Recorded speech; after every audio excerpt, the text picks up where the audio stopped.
The good old days have been cut from this particular video for various reasons. Thank you so much for going down memory lane with me. You've known my cousin Shawn over the course of memory lane as a bully, as a boat instructor, as an exterminator, and so many things, courtesy Bob, so many different things along the way. Let me take you down and tell you the latest chapter of Shawn. Shawn the Homewrecker. I lived on North Avenue Northeast there in Massillon, Ohio, of course. And North Avenue, on a particular part of North Avenue that I lived on, North Avenue was, there was 3rd Street. There was the house that we lived on, of course, and there was 3rd Street, and then there was 2nd Street. 2nd Street, of course, was like you were going downtown, if you will.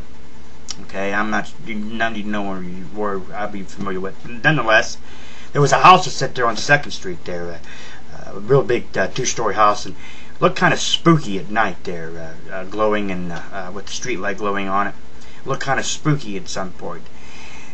Legend said, or people had said, that some man had hung himself in there for some reason or another, and knowing that he had was going to end his life, he had went and stashed some of his money in his in the downstairs basement of that house, where the house was vacant.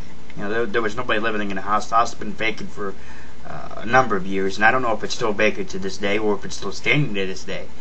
But Shawn, when we heard that, Shawn had gotten the idea. I had watched out to make sure there was no police or nobody in particular or whatever, and Shawn and Chris Cantwell, Dan Cantwell, if you don't know who Dan Cantwell is or Chris Cantwell or whatever, you need to go down memory lane with me at the Massillon Wrestling Federation, learn a little bit about that, and I gave you a little insight on Dan and Cantwell and whatnot, and it's just a little bit tasteless as far as the graphic language of the explanation, but anyway, going back to Shawn the Homewrecker. Shawn goes down there with an axe. He got an axe, whatever, and he went down there with an axe, and me and Dan Cantwell were watching out for, like I said, no cops or whatever. Shawn goes down there and busts or breaks into the basement, goes in there and takes an axe, and he uses the axe to try to pick away at the basement wall, looking for money.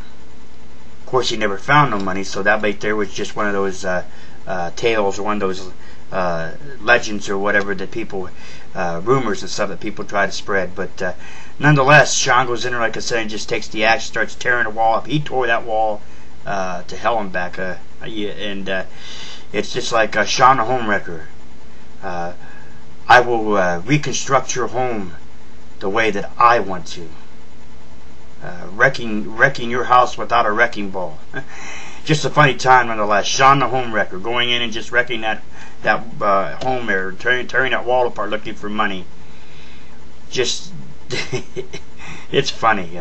Like I said, it was funny, and some of you may think it's not funny. And we were just so bad back in the day that looking back on it now and everything, it was just a funny time.